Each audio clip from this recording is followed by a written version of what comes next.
Their names are Skip and Gloria Fickling, so folks come in please and meet Groucho Marx. Welcome to You Bet Your Life. Say the secret word and take home an extra $100. Skip and Gloria Fickling, and you're man and wife, I understand. Yes. Yes, we are, Groucho. You have any kids? Yes, we have 2 boys, Groucho. Skip, how did you meet Gloria? Well, I was on vacation, Groucho, and over at Catalina Island. And I was staying at this little place. It had a little sort of a catwalk running along outside the rooms. And Gloria was climbing backwards out of a window in a 2-piece bikini bathing suit. And what happened after that? You ought to be ashamed of yourself. Well, it all turned out all right because, well, he kind of followed me around all weekend anyway. And finally, when I went to church on Sunday morning, he sat next to me in church and held my hand all through the service, which was very touching. He held your hand all during the service? He really did. Why was that? Didn't he trust you when the collection plate came around? Skip, do you have a job, or do you still spend all your time looking in hotel windows? Well, yes, Groucho. Gloria and I are G.G. Fickling. I beg your pardon. I must have missed something. What was that last remark? Well, Gloria and I collaborate together on mystery detective stories under the name G.G. Fickling. Oh. You better explain it to me, Gloria. What kind of detective stories do you write? Well, Groucho, we have a female private detective. Her name is Honey West. And she's... Why did you name her Honey West? Well, we thought a long time You writing for about B pictures? Well, no, not yet. Why? But we called her Honey West because we thought it was an appealing name. We wanted to have an appealing female private detective, and we had her voluptuous and a blue-eyed blonde. She measures 38, 22, 36. Is that good? Well, we thought it was It's adequate, good. huh? So why do you say, why 42? Well, it's such an arbitrary number. Why not 52 or 62? Well, that's a good question. I think that's good you said that, Groucho. I think that... You know, actually, I don't agree with this current theory that the public is only interested in freak, voluptuous figures. A number of our most popular actresses have proved that talent is a lot more important. You don't have to be a great big monster in order to be a success. Look at me. I'm a success. You know what my dimensions are? 21, 46, 46.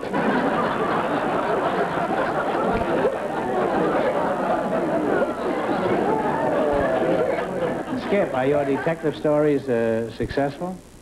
Well, we think so, Groucho. We now have 4 published novels, and they've sold over 1 million copies. And we've had entrees from motion picture and television. Well, you must be cleaning up at 50 cents a copy of a ready-made over, let's see, 53, 98, 153. You must have made close to $500,000. Is this right? Well, not exactly, Groucho. You see, our books only sell for 35 cents. Yeah. 35 cents for a book about a girl whose dimensions are 38, 22, 36, is that right? Yes. Why, the cover alone is worth more than that. And you can imagine what you uncovered, what it must be worth. Who dreams up the miters? Do you do it? Skip does. Yeah. He looks rather kindly, I guess. If you don't know him, you'd think he was just an innocent man. Very kind. Have you ever killed anybody yourself? Not yet, Groucho. Well, why are you casing her? I was just wondering. Well, we collaborate, you know. That gets kind of rough once in a while. Yes. What's the best way to kill somebody? I have only asked because I have somebody in mind. Well, I guess... Cyanide? Oh, gas or poison. It probably depends on the individual, don't you think? Mm-hmm. I suppose just running them over with a truck is just the old-fashioned method, you know, is good. Yeah. Then you got to pay for the gas, though. Now, you don't have to use the high octane, though. You can use this regular gas. Tell us about your latest book. What is it about? Well, is it about anything? Yes, it's actually it's called Honey in the Flesh. Honey in the Horn, I remember. Honey in the Flesh, I don't recall. Well, it's about murder in an international beauty pageant, and the secondary story is kind of interesting. It's a beatnik theme. And I wish you a lot of luck with your detective stories, and I wish you a lot of luck now in the quiz. You selected professions of famous people. I'm going to ask you, have you met Mr. Fenneman? No, we haven't. He's writing a book called Inside China. He's collaborating with John Gunther. All right. Are you ready? If you miss two in a row, you're out. If you get 4 in a row, you win $1,000. When did your book come out, George? My book? The book on China. Oh, It'll be a while. You see, he's got some stuff he has to put in about Tibet. He's going to call it, and so Tibet. Now... Oh, that could be a big seller. Yes, it will. Well, he has a big cellar at home. That's where he keeps his food. All right, now, what was David Belasco's profession? David Belasco, what was his profession? In the theater business. He was a theatrical producer and dramatist and wore his collar upside down. I don't know who he was trying to fool. Are you ready? You now have one right. What was Maurice Ravel's profession? Was it music? Yes, he was a composer.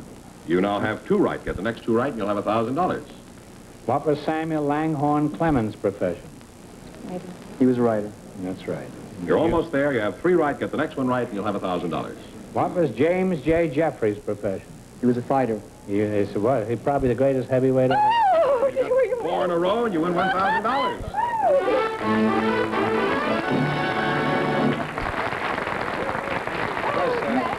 Why, it was nothing at all. It was a pleasure, huh? I was going to say that perhaps you know that you can keep your $1,000 or you can come back later and perhaps try for $10,000. Groucho, Phyllis Warren, and Ronnie Schell are waiting to talk to you. So folks, come in please and meet Groucho Marx. Welcome to You Bet Your Life. Say the secret word and divide an extra $100.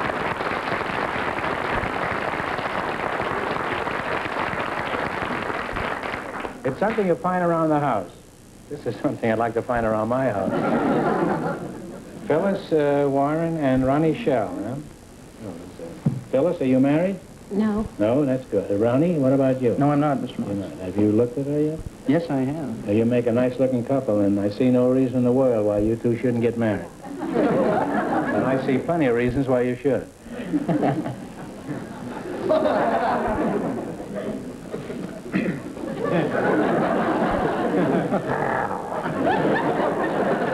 Ronnie, how old are you? I'm 27, Groucho, just 27. 2 weeks ago. And you, Phyllis? 23. 23. Perfect match. Where are you from, Ronnie? I'm from Richmond, California. Richmond? I thought that was in Virginia or West Virginia. We have a small town up in Subsidiary Northern Richmond, huh? Where are you from, Phyllis? I'm from Barnesdale, Oklahoma. Do you have a job, Phyllis? Yes, I do, Groucho. I work for an engineering company. You work for an engineering company? Yes. Well, what do you do there? It's kind of a strange job for a pretty young girl, isn't Oh, well, I'm a stripper. it? What'd you say? Well, you see, I work in technical printing, and I strip out the misspelled words, and I strip in the new words. That's all. Well, I'm terribly disappointed in what you just said. And this is all you do in this. Do they have other girls there in that same vocation? Oh, yes, we have about 3 strippers. I must come and drop in there sometime. Is it near here? Yes, I work on Santa Monica Boulevard. Oh, well, I'll find it. Now, what kind of a job do you have, Ronnie? I'm a comedian, Groucho. You're a comedian. Never in the course of human events have so many comedians got so few laughs from such a big audience. Are you a TV comedian, Ronnie? No, Groucho, I've never done Radio TV. comedian? No, I've never done radio. Stage comedian? Very little, no. Do you ever work the gambling hells in Vegas? I haven't had the pleasure as yet. I just... Well, where do you work? At PTA meetings? Well, no, actually, I work these little out-of-the-way, off-beat places like the Purple Onion in San Francisco and some Doesn't of the that clubs. hurt your eyes working in there? No. You work in out-of-the-way nightclubs, huh? Well, what kind of customers patronize this type of flip joint?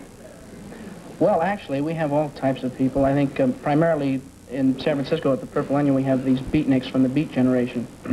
Well, what is a beatnik? Well, my definition of a beatnik would be a fellow on the bottom looking down.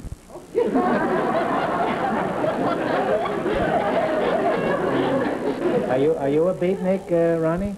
No, Groucho, I'm not myself, but I know quite a lot about them because I used to have this little laundry truck route up in the North Beach area of San Francisco, and some of them were my customers, so I got to know quite a few of them. I didn't know the beatniks used any laundry. What do they do for a living, these beatniks? How do they make out, you know, that they have enough money at night to go to these places?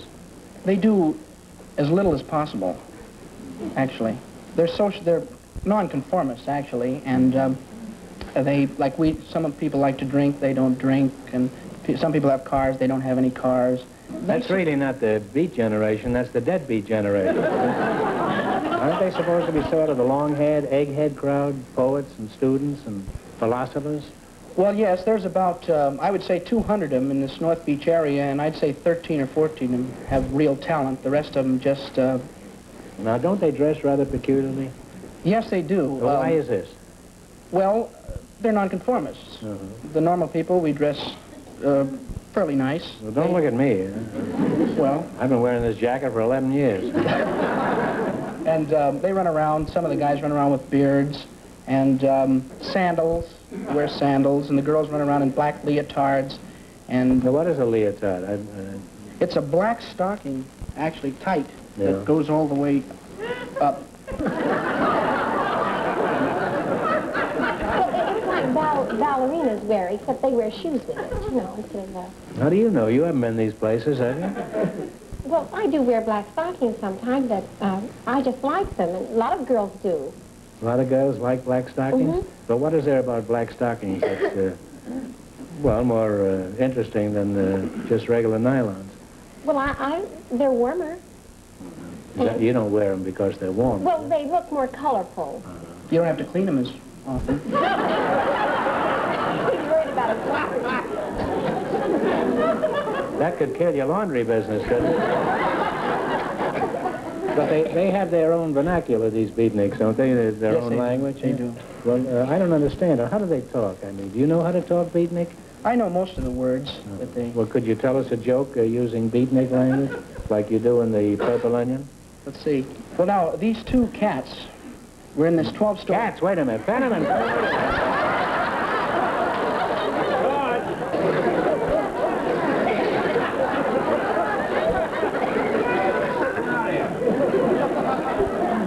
Don't tell us about a cat. You can learn something, George. Stay right here. It's Mr. and Mrs. Beatnik. Have you met them? How do you do? All right, go ahead with it. I know you. Start it again so he knows what you're talking Okay. about. These two cats were in this 12-story pad, you see, on the top of the 12-story pad, and one of them, like, makes the scene out the window down 12 stories, see? So immediately the other cat calls the fuzz. What's that? Fuzz. The other cat calls the fuzz? Mr. Fenneman will explain it to you. What is the fuzz, George? The police. Right. Really? Man, I know. Boy, he's a way out, isn't he? And he's going to be out even further before this is over. He calls the fuzz. What is the origin of this? Why do they call I don't know the origin. the police the fuzz? I don't know. I don't know, Groucho. Go ahead. Just know the joke. So, You haven't told it all yet. no, there's a big punchline coming up here real soon. How soon? Could you give us an appraisal? Just about a minute. He's made the scene out the 12-story pad, so he calls the fuzz. The fuzz comes up, and as soon as he finds out what has happened, he says to this cat, the remaining cat, he says, "Man, like, I see what happened, but man, like, you should have stopped him." And the remaining cat says, "I'm hip, man, but like I thought he could make it."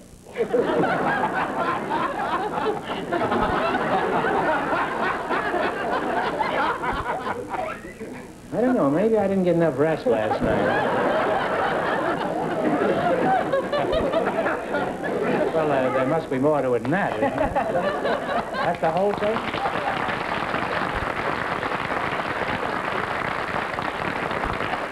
Now, could you tell us that same joke in Beatnik? That was Beatnik. Oh, that was Beatnik. That was Beatnik. Oh, then you can go, George. Thank you. Well, this has all been very interesting, but we're getting nowhere with your romance. Now, Phyllis, do you think you'd be a good wife? Do you like to cook and sew and do housework and rock the cradle? Well, I like to cook. I don't care for housework too much. What about rocking the cradle? Well, if I had something in the cradle, I suppose I wouldn't mind rocking it. Well, you could put a cat in there, couldn't you? Fenneman, we're talking about cats again. Well, why don't you like doing housework, Phyllis? Well, I just feel that if a girl keeps her house too tidy and too meticulous and everything, that she neglects her husband. She doesn't have time for him. I don't understand this logic. Could you elaborate a little on this? Well, I don't know, but I usually find that girls that are too fussy about their house and everything usually keep their husband unhappy and everything. I think girls that are kind of messy keep their husband a little happier. Well, this is certainly a new approach to marriage. I never heard that before. If a dirty house means your wife loves you, the world must be full of great love affairs.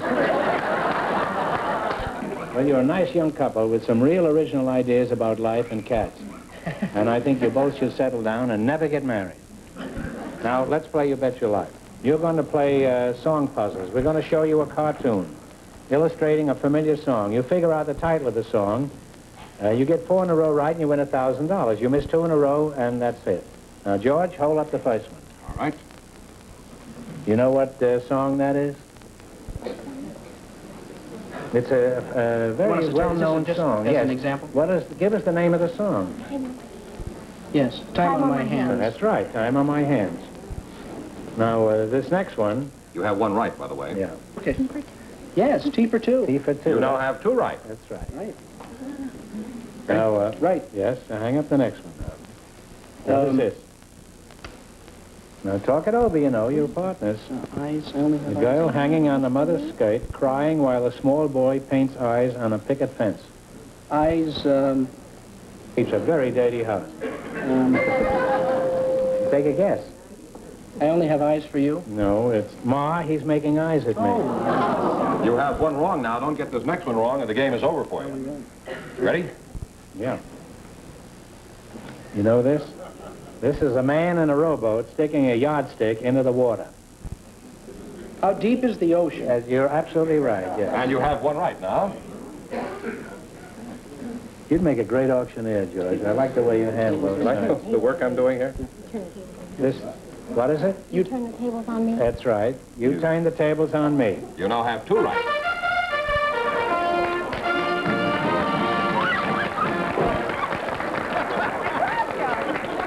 Darn right.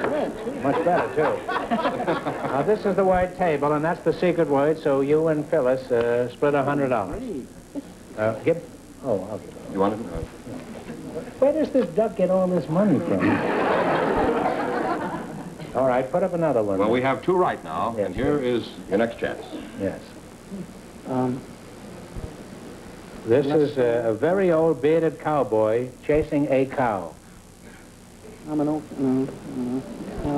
cow hand. That's right. Is that it? You said say it. I'm an old cow hand. There, you now have 3 right. Now, what is this one? Sunshine and, let's see, eggs.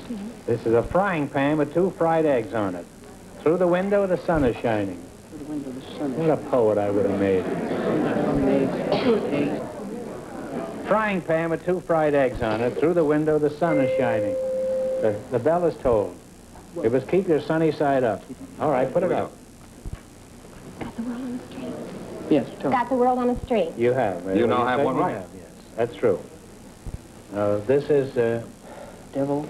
Deep blue sea. Devil in the Deep Blue Sea is right. You have 2 right. You have 2 right. 1, 2, 3, I love you. I love you. 3 little words. I love you. 3, tell him. 3 little words. I love you. That's right. 3 little words. You now have 3 right. Ready? Ready. Here we go. Of course, I could be whistle while you work, but that isn't it. What did you just say? Whistle while you work. That was just a guess. Give him the money. Whistle while you work. He's right. So you got yourself $1,000.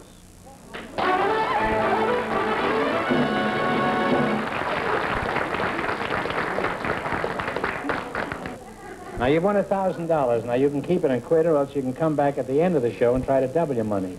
You may even get a chance at $5,000 or even $10,000. So go over there and sit down and think it over and discuss it with Phyllis, and thanks for being on the show. Thank you, President. And you're very welcome.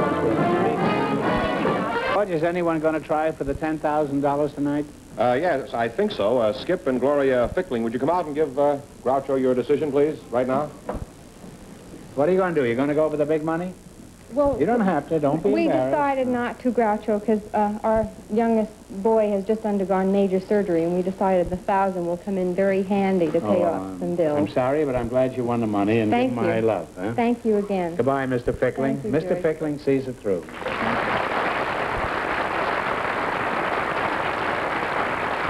Groucho, here are Ronnie Schell and Phyllis Warren back to tell you their decision on the big money tonight.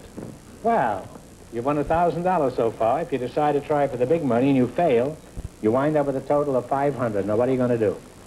we've decided to take a chance. You're going for the big money. Now, you know you get to pick 2 numbers. Go ahead and pick the first number for $10,000. I'll explain it as we go along. 8. Now, put an 8 up here. This is for $10,000. Now, you're going to pick a number for $5,000. Okay, 1. 1. Now, if your second number comes up, the question is worth 5. If any other number comes up, the question is worth 2,000. Okay? Right. You ready? One of you give it a spin. Go ahead.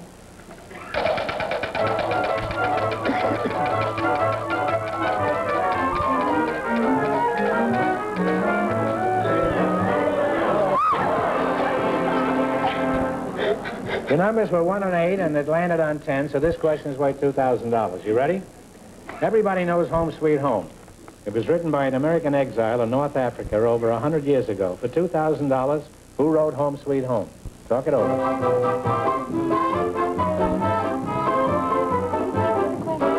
Who wrote Home Sweet Home?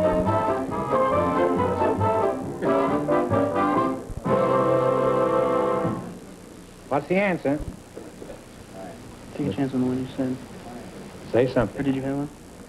I'm sorry, we Strauss? can't. No, it was John Howard Payne. Very well. According to the Encyclopedia Britannica, John Howard Payne. I'm sorry you missed it, so you wind up with $500. You won the secret word, too, huh? So you get 600. That's 300 apiece. That's not too bad for a beatnik, is it? Not too bad. Thanks for being on the show. You Thank bet you you very are. much, Groucho. See you later.